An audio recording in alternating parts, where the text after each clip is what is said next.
அந்த 15 நாட்கள் ஒரு வழியாக முடிந்தே விட்டதா? எப்பொழுதெல்லாம் கூடங்குளம் பற்றி கேள்வி கேட்கப்படுமோ அப்பொழுதெல்லாம் நமக்கு பிரதானமாக அடிக்கடி கிடைக்கக்கூடிய விடை இன்னும் 15 நாட்கள்ல உற்பத்தி தொடங்கும் என்று. உற்பத்தி தொடர்ந்து தாமதமாகிக் கொண்டே போக கிரிட்டிகாலிட்டி அடைந்தது. அதற்கு பிறகு 30-45 நாட்கள்ல உற்பத்தி தொடங்கும் என்று சொல்ல அதுவும் தாமதமாக இந்த அணு உலை நிச்சயமாக இயங்காது என்று எதிர்ப்பாளர்கள் சொல்ல இந்த பிரச்சனை நீடித்துக் கொண்டே போனது. இன்று அதிகாலை 2:45 மணிக்கு நீங்களும் நானும் தூங்கிட்டு இருக்க இந்த அணு உலை 160 மெகாவாட் உற்பத்தி செய்ததாக தகவல். இது பற்றித்தான் இந்த நிகழ்ச்சியில் விரிவாக நாம் பேச இருக்கின்றோம். கூடங்குளம் மின் உற்பத்தி நிரந்தரமா, தொடருமா, இந்த உற்பத்தி தொடர்ந்து அதிகரிக்குமா? இது ஒரு பக்கம் என்றால் எதிர்ப்பாளர்களாகவே இருக்கிறார்கள், அச்சங்கள் அச்சங்களாகவே இருக்கின்றன. இந்த நிலை எப்பொழுது மாறும்? இதைத்தான் இந்த நிகழ்ச்சியில் விரிவாக நாம் அலச இருக்கின்றோம். முதலில் இது பற்றிய ஒரு தொகுப்பினை காண்போம்.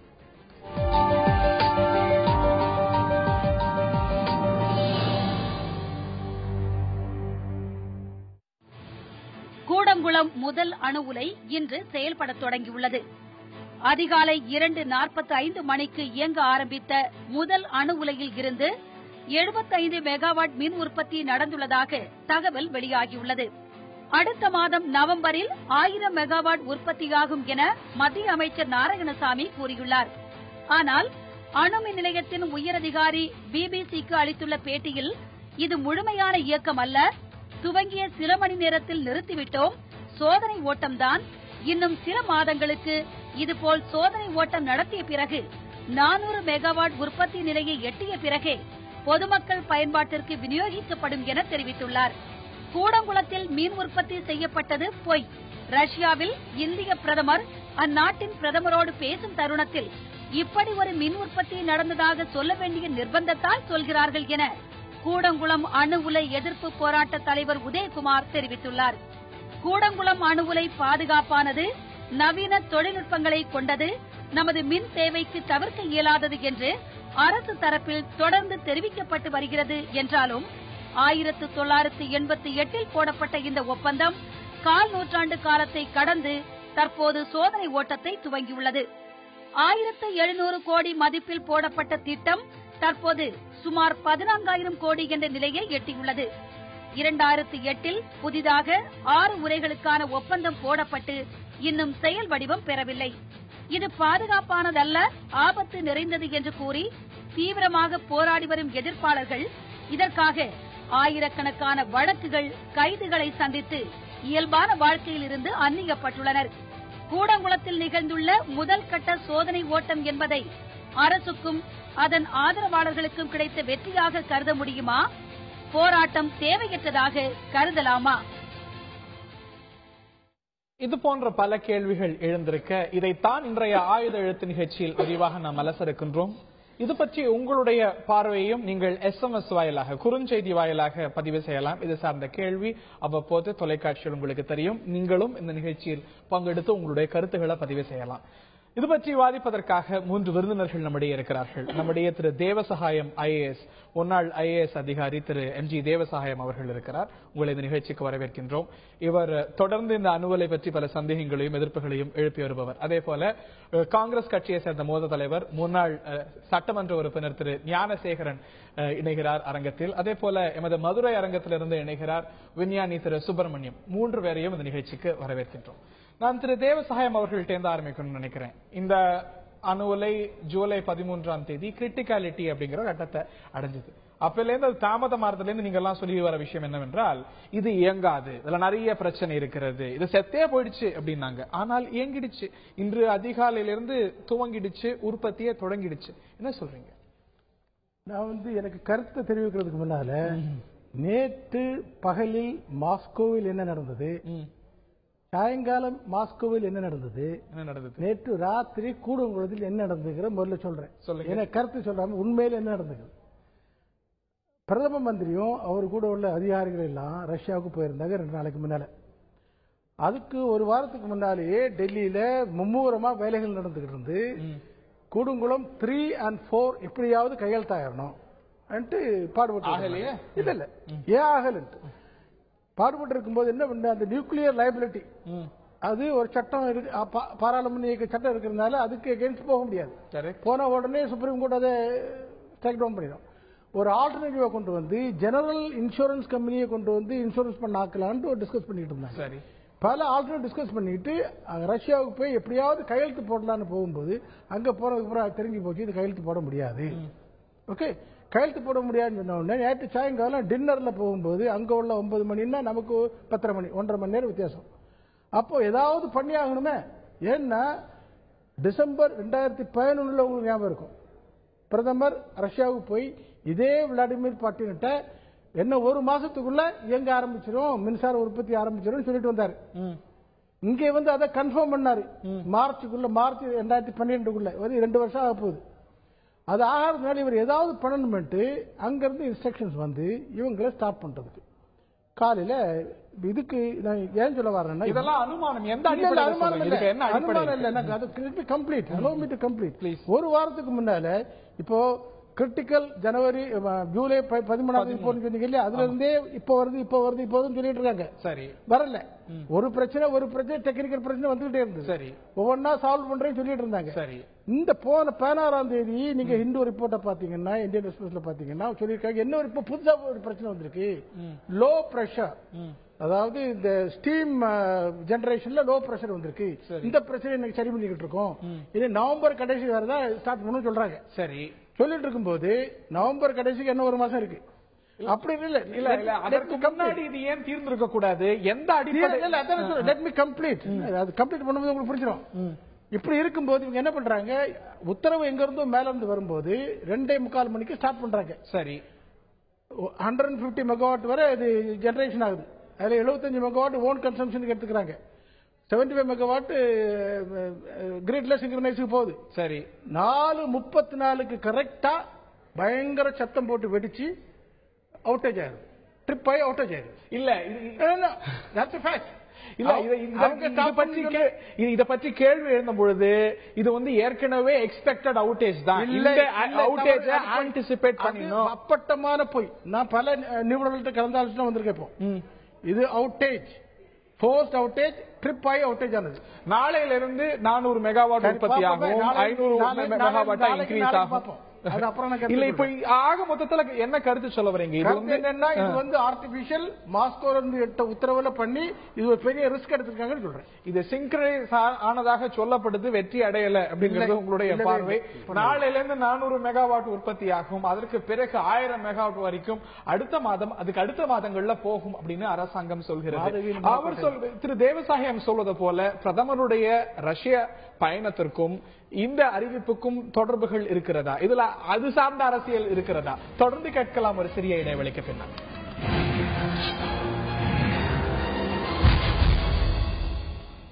ஆயுத எழுத்து நிகழ்ச்சி தொடர்கிறது. கூடங்குளம் அணு உலை இன்று அதிகாலை தன்னுடைய உற்பத்தியை துவங்கியிருப்பது அறிவிக்கப்பட்டிருக்கிறது. இது சார்ந்து பல கேள்விகள் எழுந்திருக்கு. எதிர்ப்பாளர்களாக இருக்க இது வெற்றியாக அணு விஞ்ஞானிகளால் அரசாங்கத்தால் கொண்டாடப்பட இதைத்தான் இன்றைய ஆயுத எழுத்து நிகழ்ச்சியில் விரிவாக நாம் பேசி வருகின்றோம். இந்த நிகழ்ச்சியில் நம்முடைய அறிவியலாளர் திரு சுப்பிரமணியன் அவர்கள் இணைந்திருக்கிறார். நீங்க திரு தேவசகாயம் இடைவெளிக்கு முன்னாடி பேசியதை கேட்டிருப்பீங்க. இதற்கு பின்னாடி பல மர்மங்கள் இருக்கிறது. இது மத்திய தொகுப்புல இணைக்கப்பட்டதாக சொல்லப்பட்டிருக்கே தவிர இணைக்கப்படல. இன்னும் இதுல பல கேள்விகள், பல மர்மங்கள் இருக்கிறது என்று அவர் சொல்கிறார். ரைட், 2 மணி நேரம் இணைக்கப்பட்டது, அதுக்கு பிறகு டமால் என்று சத்தம் வெடித்தது அப்படிங்கிறார் அவர். திரு சுப்பிரமணியம். வணக்கம். வணக்கம். தந்தி டிவி நிருபர்களுக்கு. இதுல நான் டெக்னிக்கலா தான் பேச போறேன், சயின்டிபிக்கா தான் பேச போறேன். வேற பொலிட்டிக்கல் மோட்டோவோ எந்த இதுவும் இல்லாம நான் பேசுறேன். ஜூலை 13ஆம் தேதி நியூக்ளியர்ல வந்து கிரிட்டிகாலிட்டி அடைஞ்சதுங்கிறது உண்மை, முற்றிலும் உண்மை. அதாவது நியூக்ளியர் ஃபிஷன் ரியாக்ஷன் தன்னிறைவு அடைந்திருக்குதுங்கிறது சாத்தியம்.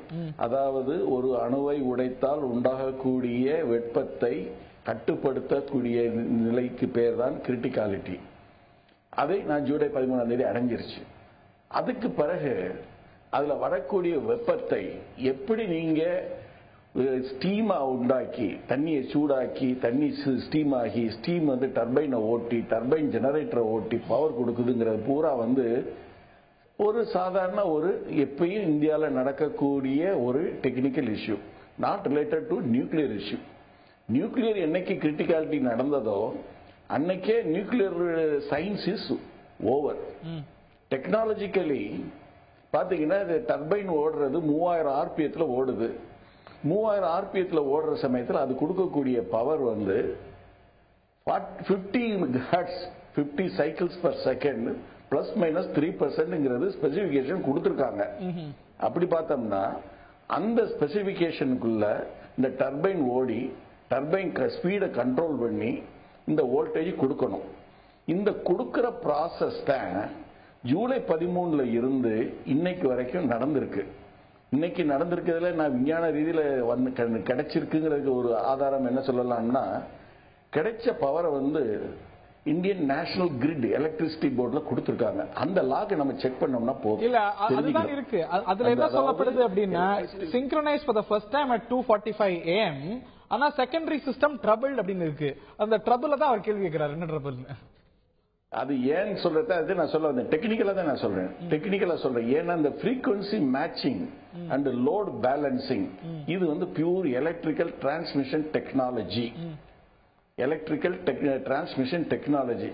இந்த லோட் மேட்சிங் பாத்தீங்கன்னா ப்ராபபிலி இந்த மிட் நைட் தான் லோடு வந்து ஸ்டேபிளா இருக்கும். மற்ற டே டைம்லயோ அல்ல ஈவினிங் டயத்துல லோடு வந்து பிளக்சுவேட் ஆகிட்டு இருக்கும். லோடு பிளக்சுவேட் ஆகிட்டு இருக்க சமயத்துல ஃப்ரீக்வன்சி வேரி ஆகும். அந்த ஃப்ரீக்வன்சி வேரி ஆகிற சமயத்துல நீங்க உண்டாக்குன தயாரிச்ச எலக்ட்ரிசிட்டியை வந்து 49.5 ஹெர்ட்ஸ் வச்சுக்கோங்க. அதை கொண்டு போய் மேட்ச் பண்ணீங்கன்னா ட்ரிப் ஆயிட்டே நடந்திருக்கு. இதுல எவ்வளவு அதீதமா சந்தேகத்தோட பார்க்க வேண்டியதில்லை அப்படின்னு சொல்றீங்க. இந்த நிலையில திரு ஞானசேகரன் அவர்கள்ட்ட கேட்க விரும்புகின்றேன். அவர் பொலிட்டிக்கலா பேச விரும்பலன்னாரு, நீங்க பொலிட்டிக்கலா தான் பேசியாகணும். அந்த 15 நாட்கள் வந்தே விட்டதா இல்ல இன்னும் பல 15 நாட்களை நம்ம சந்திக்க வேண்டியிருக்குமா? ஏன்னா கேள்வி என்னன்னா, கிரிட்டிகாலிட்டி ஜூலை 13 அடைஞ்சது, அதுக்கப்புறம் 45 நாள்ல வரும்னு சொல்றது, அந்த 45 நாளை தாண்டி தான் வருது. இது ஒரு பக்கம் என்றால் இதற்கு பிறகும் தாமதம் இருக்குமா? அவர் வந்து அவ்வளவு அவரை போன்ற எதிர்ப்பாளர்கள் திருப்தி அடையல. இதுல திருப்தி மற்றவங்க எல்லாம் அடைவாங்களான்ற பத்தியெல்லாம் நம்ம பேச்சு இல்லை. இதுல வந்து என்ன நடந்திருக்கிறது அது உண்மையை நம்ம தெரிஞ்சுக்கணும். இது வந்து 1988ஆம் ஆண்டு ராஜீவ்காந்தியினுடைய கனவு திட்டமாக உருவாகி இத்தனை ஆண்டுகள் பல பேர் உதயகுமார் போன்றவர்கள் எல்லாம் பெரிய எதிர்ப்பை அவர்கள் தெரிவித்து போராடி பல ஆண்டுகளாக போராடி இதை நிறுத்தியதனுடைய விளைவுதான் இத்தனை ஆண்டுகால அது ரப்பர் மாதிரி இழுத்து கொண்டு போனது. உதயகுமார் எப்பல இருந்து அதீதமா போராடுறாரு? இப்பதான் போராடுறாரு. இப்ப வந்து அது மாதிரி இருக்கிறப்போ உங்களுக்கு வந்து இப்போ இன்னைக்கு 160 மெகாவாட் ஏற்கனவே தயாரித்து அதை வந்து நேஷனல் கிரிட்ல இணைத்ததாக ஏற்கனவே செய்திகள் வந்திருக்கிறது. இன்னும் கூட பாத்தீங்கன்னா 400 மெகாவாட் தொடங்கி 500 மெகாவாட் 1000 மெகாவாட் நவம்பர் அதாவது வர 20ஆம் தேதிக்குள்ள 1000 மெகாவாட்டாக மாறும். பிறகு 2000 மெகாவாட், பிறகு அதுக்கப்புறம் பாத்தீங்கன்னா 3வது அதாவது வந்து உலை 4வது உலைக்கெல்லாம் அக்ரிமெண்ட் ஆகி நிச்சயம் இன்னும் பெரிய. அவர் என்ன கேள்வி கேட்கிறாரு? அந்த சரி உங்களோட அவர் என்னன்னா ஒரு சயின்டிஸ்ட் சொல்றதா நம்ப மொழிய ஒரு IAS ஆபீசர் இவர் வந்து அதாவது சில கற்பனை சொல்ற மாஸ்கோல இருந்து தகவல் வந்தது, டெல்லியில இருந்து தகவல் வந்தா இவருக்கு மட்டும் எப்படி வரும்? என்ன ரிட்டையர்ட் ஆபீசர் இவருக்கு எப்படி நேரா தகவல் வரும்? நம்ம என்ன சொல்றோம்னா இன்னைக்கு கவர்மெண்ட் வந்து நம்பணும். நீங்க கவர்மெண்ட்ல வந்து இன்னைக்கு இதெல்லாம் சில இன்னைக்கு உற்பத்தி தொடங்கி இருக்கு. அதாவது தொடங்கி இருக்கிற விஷயங்களை இன்னும் 160 மெகாவாட் தொடங்கி இருக்கிறது. பிறகு அதாவது இப்போ டிரான்ஸ்பார்மர் இப்படி ஒரு தமிழ்நாட்டில் எவ்வளவு 12,500 மெகாவாட் இன்னைக்கு தேவை. இன்னைக்கு மின்சாரம் நம்ம அதாவது அனல் மின்சாரம், புறல் மின்சாரம், அதே மாதிரி உங்களுக்கு வந்து அணு மின்சாரம் பண்றோம். டிரான்ஸ்பார்மர் வெடிக்குதா இல்லையா? டிரான்ஸ்பார்மர் வெடிச்சதுன்னு சொன்னா டிரான்ஸ்பார்மர் வெடிச்சதுன்னு சொன்னா உடனே திட்டமே ஃபெயில்னு சொல்லிடுவீங்களா என்ன? ஆகவே நான் கேட்பதெல்லாம் சில நேரங்களில் இப்படிப்பட்ட உற்பத்தி ட்ரையல் பேசிஸ் முதல்ல தொடங்குறாங்க. தொடங்கி கிரிட்ல நினைக்கும் போது கிரிட்ல வந்து அதை விட்டு நீங்க நம்பணும். எதையுமே நம்பாத ஒரே ஐடியா சந்தேகப்பட்டு நீங்க ஒரு திட்டத்தை எப்படி நிறைவேற்ற போறீங்க? போன வாரம் எல்லாம் பேசும்போது அணுவிலேயே செத்து போச்சு, நீங்க முதல் யூனிட்டே போச்சு அப்படின்னீங்க. இப்போ வந்து கிரிட்ல இணைக்கப்பட்டிருக்கு, நீங்களே பாக்குறீங்க சிங்க்ரோனைஸ் ஆயிருக்கு. நீங்க பார்த்த ரிப்போர்ட் 2 மணி நேரம் தான் ஆச்சுங்கிறாரு. அதுக்கப்புறம் லோட் உங்களுக்கு கிரிட்ல சேரும்போது கிரிட்ல அதாவது போல வேலை செய்யுது, கரண்ட் போகுது, கிரிட் ஏத்துக்கல. எனக்கு உங்களுக்கு தெளிவா ஒரு சொல்றேன். இவர் உதயகுமார் பற்றி சொன்னார் இல்லையா, அது மிகவும் தவறு.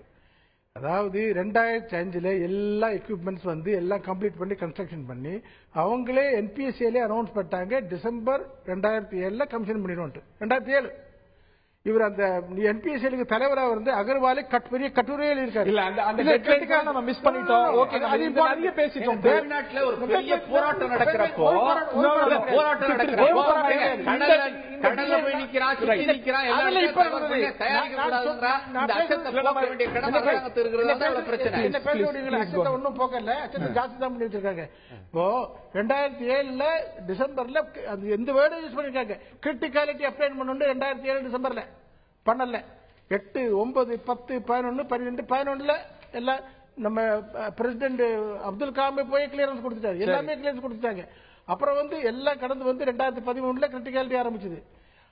அதுக்கு 2 வருஷத்துக்கு முன்னால அங்க போய் சொல்றாரு என்ன 15 நாள்ல ஸ்டார்ட் பண்றேன். நான் சொல்ல வர்றது என்னன்னா, அங்க அணு உலை வந்து தரம்பெற்ற உலை, அது ஃபேக்ட் இல்ல. எந்த அடிப்படை நீங்க ஏற்கவே ஏங்காது அப்படின்னீங்க, ஏங்குது நீங்க சிங்க்ரனைஸ் ஆயிருக்கு. வாட்டர் மெஷின் ஸ்டார்ட் பண்ணா ஏங்க தானே செய்யும். இல்ல ஏற்கவே ஏங்காது நீங்க சொல்றீங்க.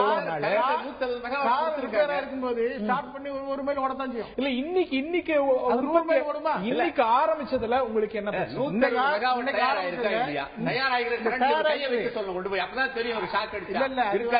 அதாவது ஒரு 2 மணி நேரம் ஸ்டார்ட் பண்ணி பண்றது ஒரு பிரச்சனை. இன்னைக்கு என்ன மர்மம் பாக்குறீங்க நீங்க?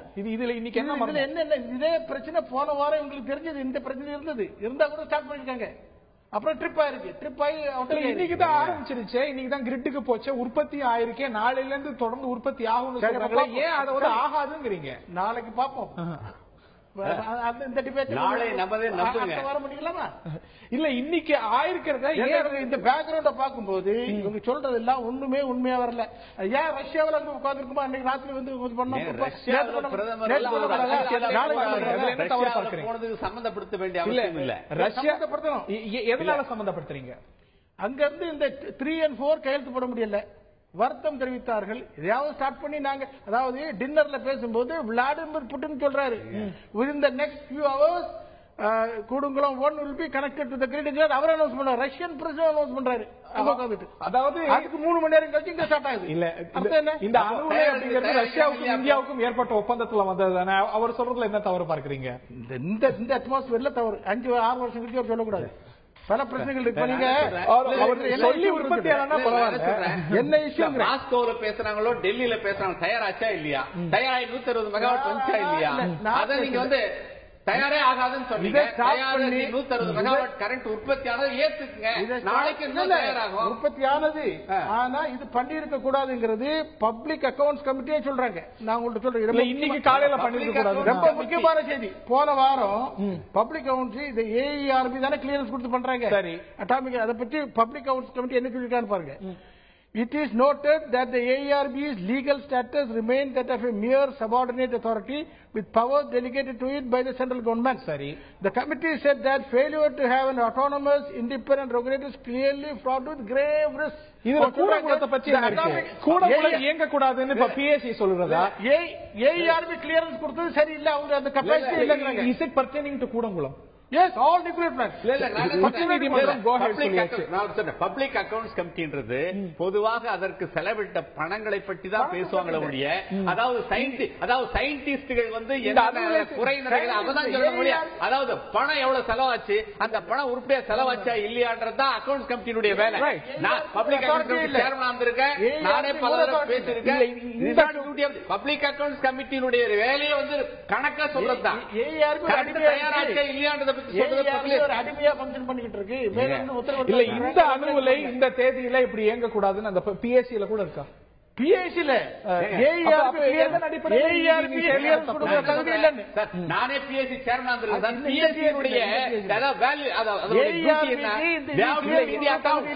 ஏஇஆர்பி பத்தி அது கேள்வி கேட்குது. ஏஇஆர்பினா பல அணுவுலைகள் வரும், இந்த கூடங்குளம் இப்படி செயல்படக்கூடாது. அதுல இருக்கா? பல அணுவுலை இப்ப இல்ல, ஒண்ணுதான் இருக்கு. எல்லாத்தையும் இல்ல. என்னுடைய கேள்வி ஒரே ஒரு கேள்வி ஐஏஎஸ் ஆபீசர் நான் கேட்கறது, இன்னைக்கு 160 மெகாவாட் தயாராச்சா இல்லையா? 2 மணி நேரம் தயாராச்சுது. சேராட்சி 2 மணி நேரம் தொடக்கம் தான். அப்புறம் நாங்க இதெல்லாம் சரி கிரிட்ல கனெக்ட் ஆகி அதுல கிரிட்ல இது ரெண்டும் இணைக்கும் போது சில ப்ராப்ளம் சயின்டிஸ்ட் சொல்றாரு. அது மாதிரி கிரிட் அது தமிழ்நாட்டில் எதிர்பார்ப்போம் அப்படின்னு நம்பிக்கையோட எதிர்பார்ப்போம் அதிகாரி வச்சுதான் நாங்க நடத்துறோம் ஒரு திட்டத்தையும். எதிர்பார்ப்போம் உற்பத்தி செய்யட்டும் என்ற கனவு நனவாகிவிட்டது. ரைட். 1000 மெகாவாட்டை உற்பத்தி செய்தால் தமிழக அரசாங்கம் முழு மின்சாரத்தையும் எங்களுக்கு கொடுக்க வேண்டும் என்று ஏற்கனவே சொல்லியிருக்கிறது. அது நிறைவேற்றப்படுமா? தமிழகத்தின் பங்கு ஏற்கனவே நிர்ணயித்தபடி 467 மெகாவாட் தானா, இல்ல முழு மின்சாரமும் நமக்கு கிடைக்க வாய்ப்பு இருக்கிறதா? தொடர்ந்து பேசுவோம் ஒரு சிறிய இடைவெளிக்கு பின்னால்.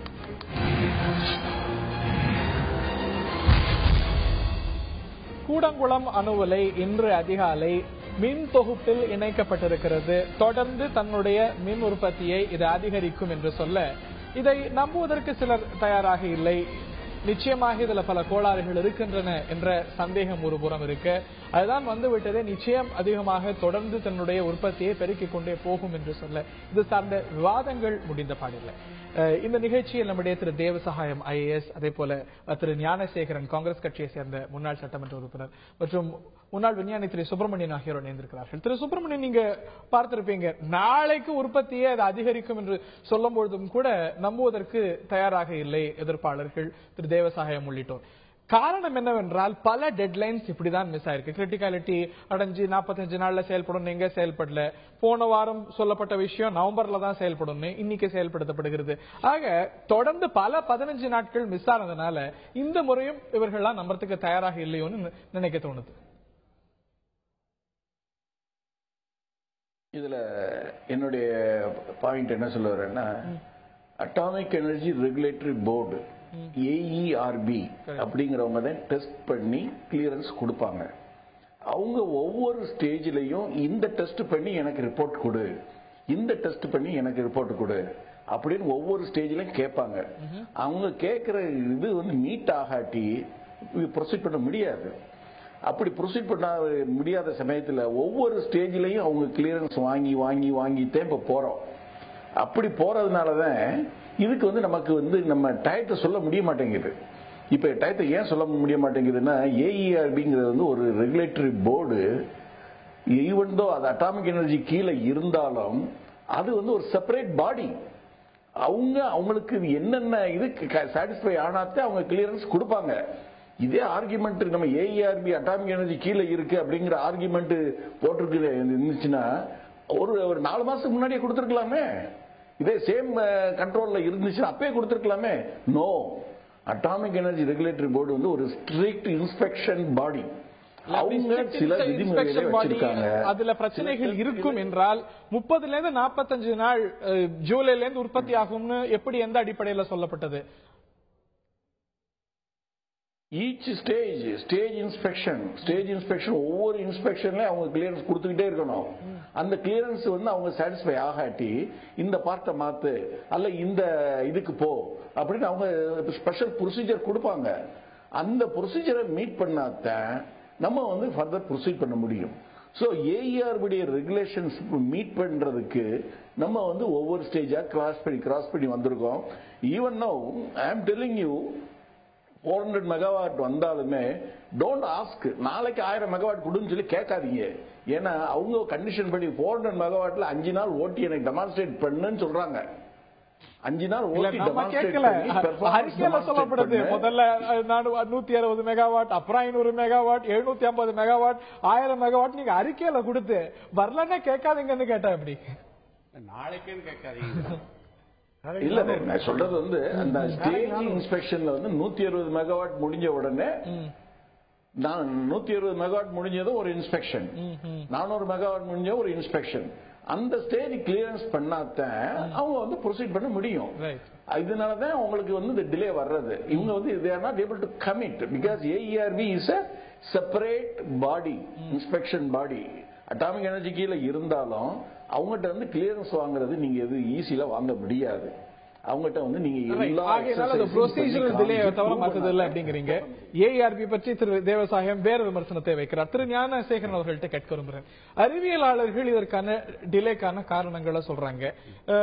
அதை ஏற்கிறது ஏற்காதது வேற விஷயம். ஆனால் இப்ப இது உற்பத்தி ஆகுது அப்படின்னா ஆட்சியாளர்களுக்கு தார்மீக கடமை இருக்கு இல்லையா? அச்சமாவே இருக்கு, எதிர்ப்பாகவே இருக்கு. ஒரு இடைப்பட்ட தீர்வை உண்டாக்குறதுக்கு ஆட்சியாளர்கள் தான் முயற்சி செய்யணும், அந்த மக்களை ஆன்போர்டு கொண்டு வரதுக்கான முயற்சி செய்யணும். அவங்க அப்படியே எதிர்ப்போட அச்சத்தோட இருக்காங்க. ஒரு கன்சென்சஸ் உருவாகவே இல்லை அப்படின்னு புரிஞ்சுக்கணும். அதுக்கு காரணம் யார்?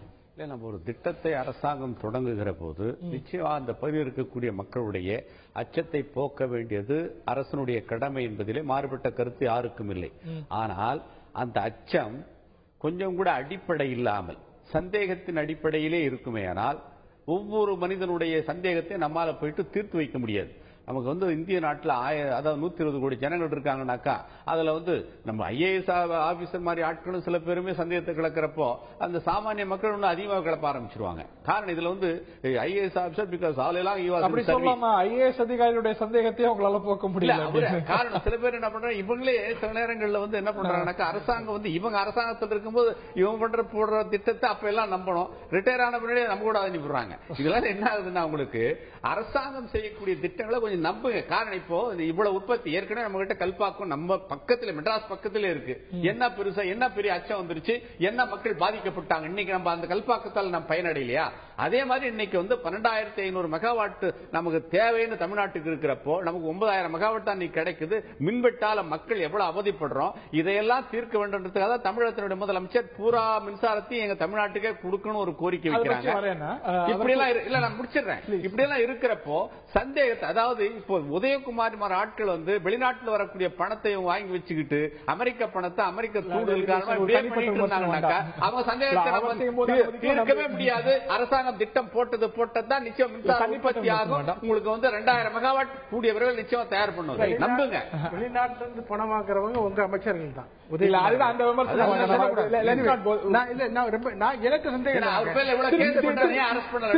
தேவசாயமினுடைய கேள்வி இப்ப என்ன பண்ணணும்? இது வந்து உற்பத்தி ஆகாது, நீங்க உற்பத்தி ஆரம்பிச்சிருச்சுங்கிறாங்க. எதை நம்புவீங்க? இவங்க மின்சாரம் உற்பத்தி பண்ணதே சரிதானாங்கிறது சொல்றேன் உங்கள்கிட்ட. எல்லாமே கடைசியில் போய் சுப்ரீம் கோர்ட்ல போச்சு. சுப்ரீம் கோர்ட் மே 6ஆம் தேதி தீர்ப்பு கொடுத்தாங்க. 15 கண்டிஷன்ஸ் கொடுத்தாங்க. நான் 15 கண்டிஷன் போக விரும்பல, 2 மிக முக்கியமான கண்டிஷன் கொடுத்தாங்க. அது இல்லாம நீங்க ஸ்டார்ட் பண்ணக்கூடாதுன்னு சொன்னாங்க. எனக்கு ரிப்போர்ட் கொடுத்து நாங்க அது பார்த்ததுக்கு அப்புறம் பண்ணுன்னு சொன்னாங்க. இவங்க அதை பத்தி கவலைப்படாம இப்ப ஸ்டார்ட் பண்ணிருக்காங்க. இன்னும் சுப்ரீம் கோர்ட்ல ரிப்போர்ட் கொடுத்து திறந்து கூட பார்க்க. ஒண்ணு என்னன்னா, 2 நான் எல்லாரும் போகல. ஒண்ணு என்னன்னா, இந்த இது இந்த ஃபியூவல், இந்த ஸ்பென் ஃபியூவல் இப்போ எரிஞ்சதுக்கு அப்புறம் 2-3 மாசத்துக்கு அப்புறம் ஃபியூவல் வெளியே எடுக்கணும். அதை எங்க கொண்டு போய் ஸ்டோரேஜ் பண்ணுவேன்? இதுவரை அதுக்குள்ள ஏற்பாடுகள் கிடையாது. கழிவுப் பொருளுக்கு அது ரொம்ப பயங்கரமான ஒரு ரேடியேஷன் வரும். அதுல இதுவரை அதுக்கு டிசிஷன் எடுக்கல. நம்பர் 1. 2வது மிகவும் முக்கியமானது எமர்ஜென்சி ப்ரிப்பேர்ட்னஸ். ஏதோ தெரிஞ்சோ தெரியாமலோ ஒரு ஆக்சிடென்ட் ஆயிட்டுன்னா 4 பக்கம் மக்களை எப்படி நீங்க எமர்ஜென்சி ப்ரிப்பேர் பண்ணி எக்ஸசைஸ் பண்ணுவீங்கன்னு இவங்க என்ன பண்ணிருக்காங்க, திருநெல்வேலிக்கு மாத்திரம் ஒரு 60 கிராமத்துக்கு பிளான் பண்ணி வச்சுக்கிட்டு அதுல கூட ஒரே ஒரு குக்கிராமத்துல மாத்திரம் ட்ரைனிங் கொடுத்துருக்காங்க. Very important point. அதுக்கு நெய்பரிங்ல கன்னியாகுமரி டிஸ்ட்ரிக்ட்ல 8 கிராமம் வருது. அந்த லிஸ்ட்லயே இல்ல. எமர்ஜென்சி பிளானே பண்ணல 16 கிலோமீட்டருக்குள்ள. இப்படி 2-3 மிகவும் முக்கியம். இதெல்லாம் செஞ்சுட்டு அணுவலையை தொடக்கணுமா? இல்லைன்னா திரு உதயகுமார் சொல்றது போல இதெல்லாம் சரி பண்ணிட்டு தான் பண்ணணும். சரி பண்ணிட்டு தொடங்கலாம். சுப்ரீம் கோர்ட் போட கண்டிஷன்லாம் சரி பண்ணாங்கன்னா தொடங்கலாம். அதுக்கு முன்னாடி உங்களுக்கு தெரியும். இல்ல சுப்ரீம் கோர்ட் பிரச்சனை இதுவா? இல்லாட்டி நீங்க வேற ஏதாவது சொன்னீங்க இன்னைக்கு காலையில அது சரியில்லை, அதையும் மீறி எது உங்களுடைய பிரச்சனையுடைய சஸ்பிஷனா இருக்கு? இதெல்லாம் பண்ணிட்டு பண்ணாங்கன்னா ஒரு பிரச்சனை இல்லை. ஓப்பனா எல்லாருக்கும் முன்னால பண்ணாங்கன்னா ராத்திரி 2 மணிக்கு எல்லாரும் ஒரு தூக்கிட்டு இருக்கும்போது பண்ணாங்கன்னா டவுன் வருது. இல்ல அதுக்கு பின்னாடி ஒரு இது பாக்குறீங்களா? ஒரு கான்ஸ்பிரசி பாக்குறீங்களா? இதெல்லாம் சரியா பண்ணாது. இல்ல அதிகாலையில உற்பத்தி செஞ்சது ரஷ்யா உத்தரவுல பண்ணிருக்காங்கன்னு இல்ல. நான் அணு விஞ்ஞானிகள் சிலர்கிட்ட பேசும்போது என்ன சொல்றாங்க, இதை நாங்க திட்டம் போட முடியாது, நாங்க 11 மணிக்கு உற்பத்தி ஆகும் நினைச்சோம், ஆனா 2:45 உற்பத்தி ஆகுது. இன்னும் சொல்ல போனா ஒரு சிலர் கிரிட்டிகாலிட்டி அடையும் போது ஜூலை 13ஆம் தேதி ஐயோ நல்ல தேதி இல்ல 14ஆம் தேதிக்கு தள்ளி போயிட்டோம் அப்படின்னாங்க. ஆனா இது எங்க கையில இல்ல எத்தனை மணிக்கு உற்பத்தி ஆகுதுங்கிறாங்க. நான் இப்ப சொல்றது உற்பத்தி தொடங்கலாமா? சுப்ரீம் கோர்ட் கண்டிஷன் என்ன ஆச்சு? கழிவுப் பொருட்கள் அதை என்ன பண்றாங்க? எமர்ஜென்சி ப்ரிப்பேர்னஸ் இது ஒன்றும் பண்ணல. அந்த தண்ணிக்குள்ள சரியான அரேஞ்ச்மெண்ட் பண்ணல. பல பிரச்சனைகள் இருக்கு. அப்புறம் லோ குவாலிட்டி லோ குவாலிட்டி. இப்போ நான் இந்தியாவை பிளேம் பண்ணல, அங்கிருந்து சப்ளை பண்ணாங்க இல்லையா, சப்ஸ்டாண்டர்ட் மெட்டீரியல் சப்ளை பண்ணிருக்கான். அது அலிகேஷன் இருக்கு. சப்ளை பண்ண மேனேஜிங் டைரக்டர் அரெஸ்ட் பண்ணி உள்ள போட்டிருக்காங்க ரஷ்யாவில். இல்ல அது வரைக்கும் மாத்த முடியாது. ஏங்க மாத்த முடியாது? ரிப்பேர் வந்துட்டா பண்ணி நீங்க வந்து எல்லாருமே சந்தேகத்தோட பார்த்துட்டு அப்புறம் இது சைக்கிள் ரிப்பேர் மாதிரி இல்ல ரியாக்டர். உங்களுக்கு 88 போட்ட திட்டத்தை நீங்க நிறைவேற்ற முடியாம இப்படி சந்தேகம் சொல்லிட்டு இருந்தீங்கன்னா இந்த மாதிரி அதிகாரி வச்சுட்டு நாங்க எப்படி நாட்டு நடத்துறது சொல்லுங்க? நடத்த முடியாது, நடத்தக்கூடாது. ஒரு திட்டம் நிறைவேற மாட்டாங்க. நீங்க 28 வருஷம் பெண்டிங் போட்டு உயிர் எடுக்கிறீங்க. சாவு தண்டனை கொடுக்குறீங்க. 1 லட்சம் 2 லட்சம் பேர் கல்பாக்கல் காவ் ஆயிட்டாங்க. சாவு தண்டனை கல்பாக்கல் காவ் ஆயிடுச்சா? சின்ன ஒரு சில்லறை இது ஒரு சின்ன ப்ராஜெக்ட். சில்லறைனா அது இது நம்ம பண்ணது. இது இந்தியாவில் நெசசிட்டி இது மதராஸ் கல்பாக்கத்தையும் கொடுக்கறதுக்கு அப்புறம் மாட்டாங்க. இது நம்ம இன்ஜினியர் டெவலப் பண்ணி சின்ன சின்னதா பண்ணி கட்டி வச்சிருக்காங்க.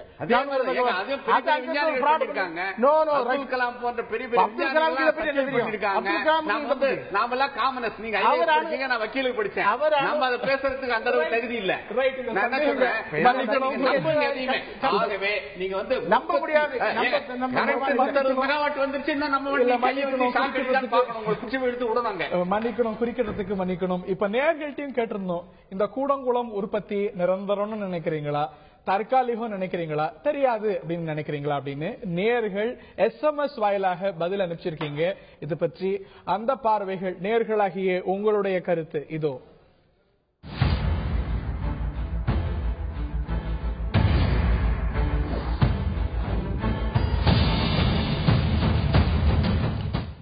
கூடங்குளம் மின் உற்பத்தி நிரந்தரம் அப்படின்னு 55% மக்கள் கருத்து தெரிவிச்சிருக்காங்க. தற்காலிகம் தான் என்று 36%, தெரியாது என்று நமக்கு வந்த குறுஞ்செய்திகள்ல 9% மக்களும் தெரிவித்திருக்காங்க. ரைட், இது வந்து SMS அமைச்ச மக்களுடைய பார்வையாக நாம் புரிஞ்சுக்கிறோம். இந்த நிலையில் திரு சுப்பிரமணியம் அவர்கள், அணு விஞ்ஞானி திரு சுப்பிரமணியம் அவர்கள் இணைந்திருக்கிறார். அவர் சொல்றாரு, அணு உலையெல்லாம் இயக்கிக்கோங்க, சுப்ரீம் கோர்ட்லாம் சில கைட்லைன்ஸ் கொடுத்திருக்கு, எமர்ஜென்சி ப்ரிப்பேர்ட்னஸ்லயே பல கன்சர்ன்ஸ் இருக்கு, அதெல்லாம் செயல்படுத்திட்டு தொடருங்க, அதெல்லாம் செயல்படுத்தாம தொடங்குறீங்களே அப்படிங்கிறார். எமர்ஜென்சி கன்சிடரேஷன் பாத்தீங்கன்னா அவர் கேட்ட 2 கொஸ்டின் வந்து வேஸ்ட்டை எப்படி டிஸ்போஸ் பண்ண போறாங்க அப்படின்னு. கரெக்ட். வேஸ்ட்டை டிஸ்போஸ் பண்ற டெக்னிக், அந்த வேஸ்ட்டை டிஸ்போஸ் பண்ற டெக்னிக் வந்து ஒரு நியூக்ளியர் டெக்னிக். அதை வந்து எங்க வைக்கணும், எப்படி வைக்கணும், எப்படி ஷீல்டு பண்ணணுங்கிறதெல்லாம் வந்து AERB இது சொல்லி இருக்கு. இது வந்து எந்த இடத்துல போய் வைக்க போறீங்கிறத வந்து நாங்க ஸ்ட்ராட்டஜிக் ரீசன்னா சொல்ல முடியாது. நான் பர்டிகுலரா சொல்றேன், பொலிட்டிக்கல் ரீசன்னால சொல்ல முடியாது. எந்த இடத்துல பாதுகாப்போம், ஸ்பெண்ட் ஃபியூல எங்க வைப்போம் அப்படிங்கறது எங்களால சொல்ல முடியாது. ஆனா ஸ்பெண்ட் ஃபியூல் வந்து எங்களுக்கு அது ஒரு அனதர் பொக்கிஷன். அதை வச்சு அடுத்த ஃபாஸ்ட் பிரீடர் ரியாக்டர் செய்யலாம். அதனால ஸ்பெண்ட் ஃபியூலை நல்ல சேஃபான மெத்தட்ல வச்சிருக்காங்க. அதை வச்சிருக்கிறத பத்தி ஒரு எவ்வளவு நாள் தண்ணிக்குள்ள வச்சிருக்கணும், 2 மாசமா 3 மாசமாங்கிறத பத்தி ரஷ்யாக்காரங்களும் சொல்லியிருக்காங்க. நம்ம நியூக்ளியர் ரிசர்ச் பீப்புளும் ரிசர்ச் பண்ணி வச்சு பார்த்திருக்காங்க. பார்த்து அவங்க ஒரு ஸ்பெசிபிகேஷன் வரைஞ்சிருக்காங்க. அந்த ஸ்பெசிபிகேஷன் படி இது இருக்கு. ஒன்னு. ரெண்டாவது வந்து டிசாஸ்டர் மேனேஜ்மெண்ட்டை பத்தி இவங்க இந்த பிளான்ட்ல வந்து சரியான முயற்சி எடுக்கல அப்படிங்கிறது வந்து தவறு. Disaster management within the plant, outside the plant, of macro level plant அப்படின்னு 3 வந்து இருக்கு. Within the plant sufficient drill has been done every day அந்த ட்ரில் பண்ணிட்டு தான் இருக்காங்க. Around the plant within 5 kilometre region, அதாவது monitoring the radiation level, monitoring the temperature level, எந்த டைரக்ஷன்ல அணு கதிர்கள் போகுதுங்கிறதையும் மானிட்டர் பண்ணி ரெக்கார்ட் பண்ணிருக்காங்க. அதுலயும் சேஃபா இருக்கு. அதுக்கு மேல நீங்க ஒரு மேக்ரோ லெவல்ல பாக்குறப்பையும் இட் இஸ் மச் சேஃபா தான் இருக்கு. இந்த சீவெட் லெவல்ஸ் பாத்தீங்கன்னா நம்ம ஐஜி கார், அதாவது கல்பாக்கத்தில் இருக்கிறத விட ரொம்ப குறைவான அளவுக்கு இதனுடைய ரேடியேஷன் லெவல்ல இருக்கு. நேரமின்மை காரணமா இன்னொரு கடைசி கேள்வி திரு ஞானசேகரன் அவர்கள்ட்ட கேட்கிறேன். தமிழக முதலமைச்சர் எழுப்பிய கோரிக்கை அப்படியே இருக்கு, முழு மின்சாரத்தையும் எங்களுக்கு தாங்க. இவ்வளவு பிரச்சனைகளையும் தாண்டி தமிழ்நாட்டில் மின் உற்பத்தி நடந்திருக்கிறது, தமிழ்நாட்டுக்கு மின் பிரச்சனை இருக்கு, முழு மின்சாரமும் எங்களுக்கு வேணும் அப்படின்னு பார்வை என்ன? முதலமைச்சர் கேட்கிறது தவறு. நமக்கு இவ்வளவு ஷார்டேஜ் இருக்கிறப்போ இந்த இடத்துல தமிழ்நாட்டு மக்களை நாம மின்வெட்டிலிருந்து காப்பாற்றப்பட வேண்டும் என்று சொன்னால் நம்முடைய தேவை அதிகமாக இருக்கிற போது அதை முதுமை அதுக்கு இன்னும் உத்தரவாதம் வரலையே. உத்தரவாதம் பாதி கொடுக்குறேன்னு சொல்லிட்டாங்களே. பாதி கேட்கில் ஃபார்முலா படி தமிழகத்துக்கு கிடைக்க வேண்டியது கிடைக்கும். அது இல்லங்க. அதாவது முழு மின்சாரமும் முதல் யூனிட்ல முழு மின்சாரமும் தமிழ்நாட்டுக்கு வேணும் என்று கேட்கிறாங்க முதலமைச்சர். அது பற்றி உங்களுடைய பார்வை என்ன? அதுல நியாயமானது நியாயமா முதலமைச்சருடைய கோரிக்கை நியாயமான ஒன்று. மக்களுடைய தேவையை நிச்சயமா பூர்த்தி செய்ய வேண்டும். அது மிக மிக தேவை. பாதி கொடுக்கறதுனா தயாரானவனே கொடுத்துருவோம். இது மாதிரி ஆட்கள் வழி விடணும். நமக்கு பாதி கொடுக்கறது அடிப்படையில் இல்லைங்க. எவ்வளவு கேஸ் இருந்து இன்னும் கூட அவர் அரசு பண்ணி உள்ள போட்டாதான் தீர்வு வரும் போட்டிருக்கு. நம்ம 2000 மெகாவாட் ரீச் ஆகுது. இவ்வளவு கேஸ் அதற்கும் இதுக்கும் நேரடி சம்பந்தம் இருக்கா? இல்ல என்ன சொல்றேன், இல்ல இதெல்லாம் எதிர்ப்புனாலதான் இவ்வளவு டிலே. நமக்கு இந்த எதிர்ப்பாளர்கள் கொஞ்சம் வாய்ப்பு எவ்வளவு நமக்கு உடனடியாக மூணாவது 4 இன்னும் 2000 மெகாவாட் கிடைக்கும் நமக்கு. இல்ல இந்த அணு உலையிலிருந்து முழு மின்சாரம் தமிழ்நாட்டுக்கு வேணுங்கிறாங்க. பரிசீலிப்போம் சொல்றது அமைச்சர்கள் பிரதமர் எடுத்துட்டு போவோம் அப்படிங்கிறாங்க. அமைச்சர்கள் இவ்வளவு பலம் வாய்ந்த அமைச்சர்களால அதை ஏன் உறுதிப்படுத்தி தர முடியல? பல மாநிலங்கள் சமாளிக்க வேண்டியதா இருக்கு. ஆகவே பாதி சொல்லி இருக்காங்க. இப்போட தமிழகத்தினுடைய முதலமைச்சருடைய கோரிக்கை பரிசீலிக்க வேண்டிய நேரம் இயற்கையா கிடைக்க வேண்டிய தேர்தல் வரப்போது. தேர்தல் நேரத்தில் நிச்சயம் ஒரு அச்சம் சற்று தளர்ந்து வருதுன்னு புரிஞ்சுக்கலாமா? கடைசி கேள்வி, நேரம் ரொம்ப சுருக்கமா இருக்கு. மக்கள் இது நிரந்தரம் அப்படின்னு நம்புறவங்க இன்னைக்கு குறுஞ்செய்தியில் 55%. ஆக மனநிலை கூட அதிகமா மாறி வருதுன்னு புரிஞ்சுக்கலாம். 50% இருக்கட்டும். அதை பற்றி நான் யாரு SMS இருப்பான்னு எனக்கு தெரியாது. அதனால அதை கமெண்ட் பண்ண முடியாது. நான் சொல்ல வர்றது என்னன்னா, இவ்வளவு தூரம் பழுதுகளை வச்சுக்கிட்டு இவ்வளவு தூரம் ரிஸ்க் வச்சுக்கிட்டு ஒரு நியூக்ளியர் பிளான்ட் ஸ்டார்ட் பண்ணி சில மெகாவாட் பண்ணனால நீங்க என்ன பண்றீங்க? பல லட்சம் மக்களுக்கு டெத் வாரண்ட் இஷ்யூ பண்றீங்கன்னு அர்த்தம். அது டெத் வாரண்ட் எப்படி சொல்ல சார்? உற்பத்தி ரயில்ல போறோம், ரயில் ஆக்சிடென்ட் போகாத விட்டுருவீங்களா? விமானத்துல போகாத விட்டுருவீங்களா? ரயில் ஆக்சிடென்ட் இஸ் டிஃபரண்ட். இல்ல அட்லீஸ்ட் சுப்ரீம் கோர்ட் கண்டிஷனையாவது ஃபுல்ஃபில் பண்ணிட்டு இருக்காங்க. அணுசக்தி வேண்டும் அப்படிங்கிறது உங்களுடைய நிலைப்பாடு. ஆனால் அணுசக்தி வேணும் மின்சாரம் வேணும். அணு உலை வேணும், பாதுகாப்பான அணு உலை வேணுமா? கடைசி கேள்வி, இந்த அணு உலை பாதுகாப்பான அணு உலையா? ஆனா பாதுகாப்பாக செல்லம் விஞ்ஞானிகளே சொல்றாங்க இது பாதுகாப்பான அணு உலை. நிச்சயமாக எதிர்காலத்தில் 2000 மூன்றாவது 4வது உலை வருகிற போது நமக்கே 2000 மெகாவாட் கிடைக்கும். இந்த நிலையில நிகழ்ச்சியை நிறைவே செய்தாக வேண்டும். ஆனாலும் ஒரு இரு பிரிவுகள் அப்படியே இருக்கின்றன என்பது மட்டும் புரிந்து கொள்ள முடிகிறது. எதிர்ப்பாளர்கள் பலர் எதிர்ப்பாளர்களாகவே இருக்கிறார்கள். இன்னொரு பக்கம் உற்பத்தியும் வந்து கொண்டிருக்கிறது. இது தொடருமா, நிரந்தரமா, தற்காலிகமாங்கிற கேள்விகளுக்கெல்லாம் வரக்கூடிய நாட்கள் தான் பதில் சொல்லியாக வேண்டும். இந்த நிகழ்ச்சியில பங்கு பெற்ற திரு தேவசாயம் IAS, இதே போல திரு ஞானசேகரன் மற்றும் மதுரையிலிருந்து இணைந்திருந்த திரு சுப்பிரமணியம் மற்றும் பார்த்தினர்களுக்கு நன்றி தெரிவித்துள்ளேன்.